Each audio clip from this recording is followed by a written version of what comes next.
The rain hammered down on Rabat as 66,000 fans packed into the Prince Moulay Abdallah Stadium, their voices creating a wall of sound that seemed to shake the very foundations of Moroccan football. This wasn't just another match, this was Morocco's moment, their chance to end a 50-year drought and claim the Africa Cup of Nations on home soil.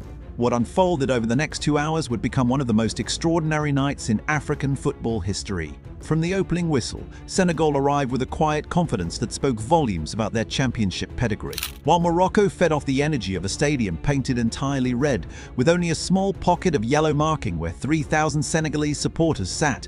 The Lions of Teranga moved with the assurance of a team that had been here before. They won this trophy in 2021, and their approach to this final carried that weight of experience.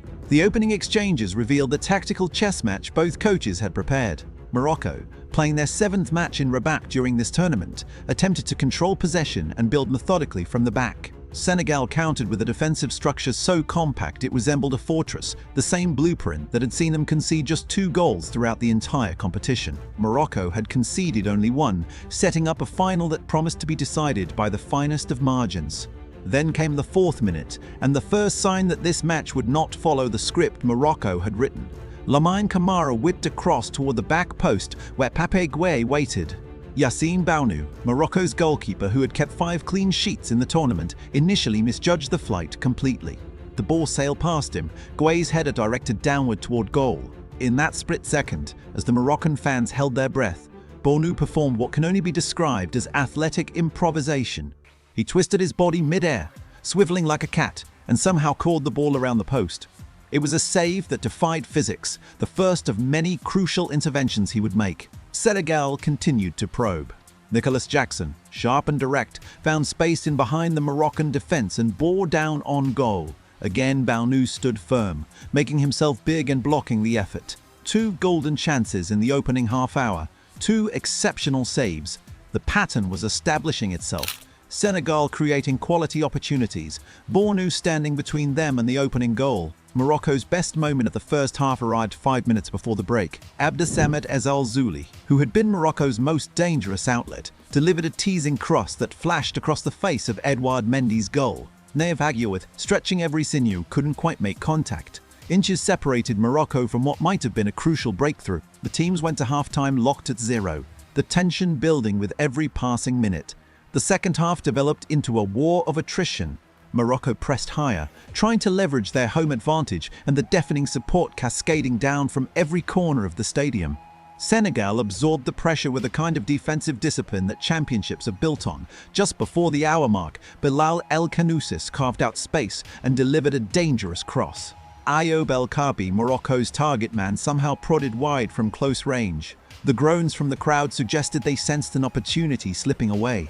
As the match wore on, both coaches turned to their benches. Morocco introduced Youssef En-Nesyri, searching for fresh legs to break down Senegal's resistance. Senegal countered by bringing on Ismail Assar and the teenage sensation Ibrahim Bey. The 89th minute saw Adam Messina leave the pitch in tears after an injury, Jawad El Yamik coming on in his place. With Morocco still reorganizing, Bounou made yet another crucial save, this time from Bey's curling effort after the youngster had cut inside. Then came stoppage time, and the chaos that would define this final for generations. 8 minutes had been added, and in the 93rd minute, Senegal thought they had won it. Abdoulaye Seck rose highest at a corner, his header crashing off the woodwork. The ball rebounded perfectly for Sarr, who nodded it into the empty net. Senegal's players wheeled away in celebration, but referee Jean-Jacques Ndala had already blown his whistle. He ruled that Seck had pushed Achraf Hakimi. The replay suggested the Moroccan captain had gone down remarkably easily. The Senegalese bench erupted in fury 3 minutes later as the clock showed 96 minutes. The controversy reached its crescendo. A corner swung into the box, bodies tangled, and Brahim Diaz went down under contact from El Hadji Malik Diouf. The referee pointed to the spot after a VR review. What happened next had never been seen in an AFCON final. Pape Thiaw, Senegal's coach, had seen enough. In a decision he would later describe as heat of the moment, he ordered his entire team off the pitch. Players marched toward the tunnel, refusing to continue. The stadium descended into bedlam. For 14 minutes, nobody knew how this match would end.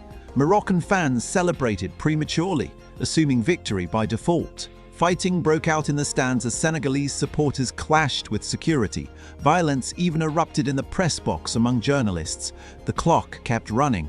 Then Sadio Mané, Senegal's captain and talisman, emerged from the dressing room. He had stayed on the pitch throughout, and now he became the voice of reason. Gradually, reluctantly, his teammates followed him back onto the field. The penalty could finally be taken in the 20th minute of stoppage time. Brahim Diaz, Morocco's top scorer with 5 goals in the tournament, placed the ball on the spot. He had been the star of this AFCON, finding the net in 5 consecutive matches before the semi-final. Now he had the chance to make himself a legend. He chose a Panenka, that audacious chip down the middle, but his execution was weak, lacking conviction, perhaps distracted by the chaos that had preceded the moment. Mendy, reading it perfectly, barely had to move. He caught the ball with the ease of someone collecting a back pass. The stadium fell silent. Extra time felt inevitable after that.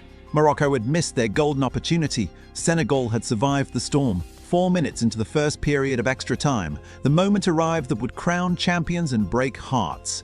Mané dispossessed Hakimi and fed Idrissa Gana Gueye in midfield. He spotted his namesake, Pape Gueye, making a run. The ball found the Villarreal midfielder just outside the box. Hakimi tracked back desperately, but Gueye held him off with strength and composure. Then he unleashed a thunderbolt with his left foot that arrowed into the top corner past the diving Bournou. 1-0 Senegal. The small section of yellow erupted while the sea of red sat stunned. Morocco threw everything forward in search of salvation. Diaz, desperate to atone for his penalty miss, forced another save from Mendy at close range. En-Nesyri came agonizingly close with a diving header that drifted just wide. In the second period of extra time, Aguerd powered a header against the crossbar, the ball bouncing down but not over the line. Senegal had chances to seal it themselves. Pape Cherif Ndiaye, on as a substitute, forced a brilliant save from Bournou and then somehow missed the rebound with the goal gaping. But Senegal's defense held. Under the pouring rain, they absorbed wave after wave of Moroccan attacks, defending with desperation and discipline in equal measure. When the final whistle blew, Senegal's players collapsed to the turf in exhaustion and elation. Morocco's players sank to their knees in devastation. Diaz sat on the bench with tears streaming down his face, his tournament that had promised so much ending in the cruelest fashion imaginable. The statistics told the story of Senegal's dominance throughout the tournament. They had conceded just 2 goals in 7 matches, showcasing defensive solidity that proved the foundation of their success. This victory meant they had now won 2 of the last 3 AFCON titles, establishing themselves as the dominant force in African football. For Meunier, who had declared before the match that this would be his last AFCON game, it was the perfect farewell, though he later suggested he might reconsider retirement from the tournament. Pape Gueye's goal was historic in ways beyond just winning the final. It was the first goal Senegal had ever scored in an AFCON final, having previously drawn blanks in 2002, 2019, and 2021. Their 2021 triumph had come via a penalty shootout after a scoreless draw with Egypt.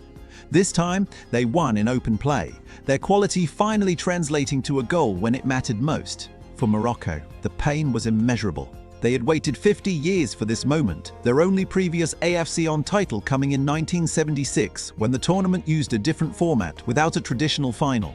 Their last appearance in a final was 2004, when they lost to Tunisia. Playing at home, with the nation's dreams riding on their shoulders, they had come so close. Bourdou's 5 clean sheets had broken Moroccan records. The team had gone 477 minutes without conceding. Yet when the moment arrived when Diaz stood over that penalty, the pressure proved too much. The walk-off would become a talking point for years. Theo apologized afterward, acknowledging he shouldn't have reacted that way, that they had acted in the heat of the moment. Yet many understood their frustration. 2 consecutive controversial decisions in stoppage time, both going against them, both appearing soft. The penalty that Diaz missed looked like minimal contact, the kind that gets waved away more often than awarded. The disallowed goal that preceded it seemed equally questionable. CAF announced they would investigate the violence in the stands and the conduct of both teams and officials. The scenes had marred what should have been a celebration of African football at its finest, but nothing could take away from Senegal's achievement. They had traveled to Morocco as champions and left as champions, their legacy in African football now cemented. This final will be remembered for the chaos, the controversy, the missed penalty, and the thunderous winning goal.